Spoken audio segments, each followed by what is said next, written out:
디테일이 떨어지는 부분도 너무 많은데 그냥 너희 알아서 몰입해라 라고 느껴지는 게 나중에는 좀 실소를 자아내는.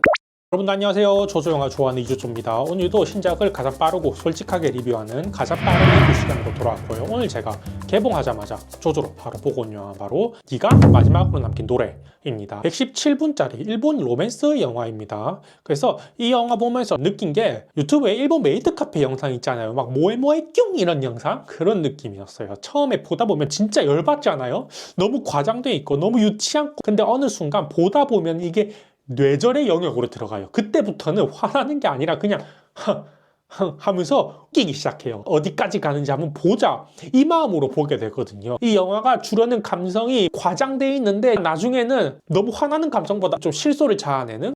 그래서 연출은 미키 타카히로 감독이고 대표작은 나는 내일 어제의 너와 만난다, 오늘 밤 세계에서 이 사랑이 사라진다고 해도 라는 일본 감성 멜로에 특화된 그런 감독이고요. 남주는 미치에타 슌스케, 이분도 오세이사 주인공으로 나왔고, 그리고 여주는 누쿠미 메루입니다. 그래서 줄거리 어떠냐면은 남주랑 여주가 고등학생이에요. 남주가 좀 졸업하면은 공무원이 꿈이에요. 가산점을 받으려고 시 대회에 제출하려고 시를 써서 담당 선생님한테 가는데 담당 선생님한테 대차게 까입니다. 그런데 그 옆에서 그걸 보고 있던 여주가 남주한테 자기가 노래를 할 건데 노래를 위한 가사를 써달라고 부탁을 해요. 그렇게 애절하게 부탁하니까 남주가 결국 여주한테 가사를 써줘요. 근데 여주가 읽질 않아요. 가사를 써줬는데 막 우물쭈물합니다. 여주한테도 이게 사연이 있던 거죠. 알고 보니까 여주가 글을 잘 읽지 못하는 난독증이 되게 심한 거예요. 그래서 좀 학교 생활에도 적응을 잘 못하고 위축되고 있는 그런 상황인 거죠. 그 사연을 들은 남주가 여주한테 좀 연민의 감정을 느끼게 되고 그 이후로 계속 여주한테 노래 가사를 써주면서 둘이서 서로 가까워지면서 알콩달콩 하다가 또 위기가 생기고 그런 좀 전형적인 로맨스 영화입니다. 줄거리만 보면 좀 애틋하잖아요. 그런데 문제는 이 영화가 주려는 감성이 모에모에 뀨처럼 너무너무 노골적이에요. 여주가 처음에 등장하는 장면부터 저는 좀 몰입이 깨진 게 후드를 이렇게 쓰고 등장하거든요. 이 감성 좋아하지? 라고 만드는 영화 같아서 전 좀 짜증이 났습니다. 남주의 연기도 약간 과장되어 있는데 제가 느끼기에는 나는 아직 미숙하고 순수해 이런 감성을 너무 밀어붙이는 것 같았고 놀랄 때 에? 하는 이런 거 있잖아요. 전 좀 보기 힘들었고요. 그리고 멜로 영화에서 늘 보던 장면들 있잖아요. 손잡고 도망가기, 관람차 안에서 사랑이 싹트기, 그리고 기차역에서 이별하기, 이런 익숙한 클리셰가 계속 나오니까 뇌절이 되면서 오히려 나중엔 좀 피식피식하게 되는 그런 느낌을 느꼈던 것 같아요. 특히 제일 화났던 거는 여기서부터 좀 스포를 포함해서 말씀드리겠습니다. 남주가 본인이 여주한테 열등감을 느끼거든요. 근데 그거를 사랑으로 포장해요. 그게 너무 화나더라고요. 여주랑 남주가 계속 작업을 하잖아요. 여주의 노래의 실력은 인정을 받아요. 근데 남주의 그런 가사 작사 실력은 조금 폄하받거든요. 그렇게 하면서 엄청 힘들어하면서 저 사람이랑 나랑 멀리 떨어져 있는 것 같아 하면서 이거 누가 봐도 열등감이잖아요. 근데 이게 자기가 못나서 괴로운 건데 내가 그녀의 걸림돌이 될까봐 놓아줄게 하면서 보내준 척 하거든요. 저는 이게 너무 화나더라고요. 그리고 또 그 이야기를 지인이 들어요. 지인이 막 고민 상담하면서 들으면서 사랑이네. 이 찌질한 감정을 왜 영화 전체가 다 사랑으로 포장하는 거잖아요. 본인 자존감 문제인데 그게 너무 저는 꼴보기 싫더라고요. 이게 아마 너무 예전에 내가 생각나서 그런가? 예전에 너무 자의식 과잉이 되고 자아 도취돼 있는 내가 생각나서 그런가 하는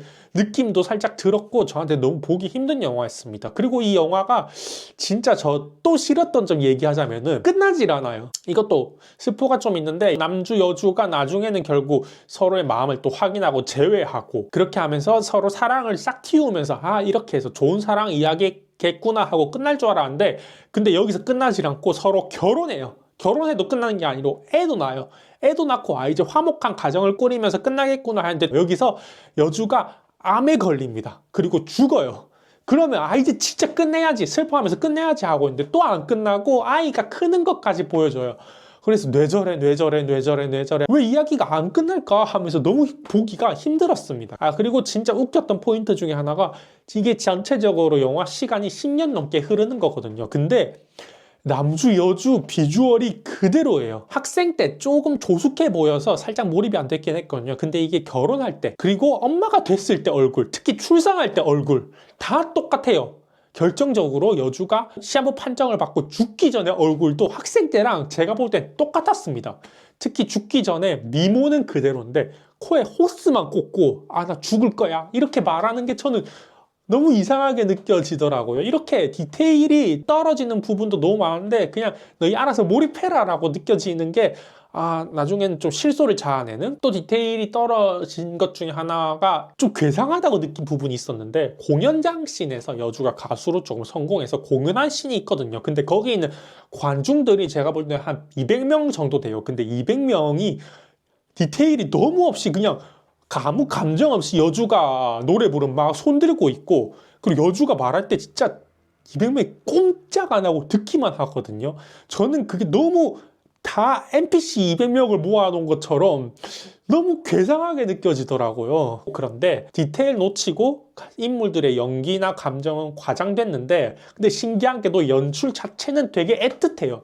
빛을 엄청 많이 쓰고 음악도 감정을 과하게 밀어주고 동아리 방이나 아니면 집 같은 거 미술도 감성적으로 깔아놔요. 그래서 내용은 유치한데 연출이 진지해서 그 괴리감이 정말 컸던 자아도취한 일본 멜로 중이병 감성을 끝까지 밀어붙인 그런 영화라고 말씀드릴 수 있을 것 같습니다. 그리고 또 과장된 부분도 굉장히 많았는데 설정 중에서 왜 그런지 모르겠는데 남주가 엄마 아빠 없이 할머니 할아버지 밑에서 자란다는 설정이거든요. 그리고 여주도 엄마 아빠 없이 삼촌이랑 같이 자라요. 저는 이게 영화 끝날 때까지도 왜 이 사람들이 엄마 아빠 없는 게 영화에 이게 무슨 영향을 미칠까에 대해서 도저히 납득을 못 하겠더라고요. 또 열받는 것 중에 하나가 여주가 노래 부르는 장면 유튜브에서 클립으로 만들어서 이슈화 시킬 거야 라는 의도가 너무 적나라하게 보이는 게 너무 노래 부를 때는 연출도 진짜 힘을 빡 주고 클로즈업으로 빡 때리고 직접적인 노래가 나오고 근데 노래 자체도 너무 일본 감성이라서 예를 들면 노래 가사 중에 1, 2, 3, 4, 심호흡 이런 거 있거든요. 그것도 너무 오글거리고 보기 힘들었습니다. 오늘 이렇게 네가 마지막으로 남긴 노래 영화 리뷰 들려드렸고요. 이렇게 영화 리뷰를 가장 빠르고 솔직하게 보고 싶으신 분들은 이조조 채널 구독, 좋아요, 알림 설정까지 부탁드리겠습니다. 감사합니다. 혼자서 좀 망상한 게 여주가 일본어를 못 읽거든요. 근데 일본어가 가타카나, 히라가나, 한자 같은 게 되게 많잖아요. 그래서 어려울 수 있는데 동그라미, 세모, 네모는 읽을 줄 알아요. 극줄 설정에서. 그러면 한글은 읽을 수 있지 않을까? 왜냐면 한글이 동그라미, 세모, 네모 이 천지인 기초에서 만든 거라고 하더라고요. 살짝 국뽕이 올라왔던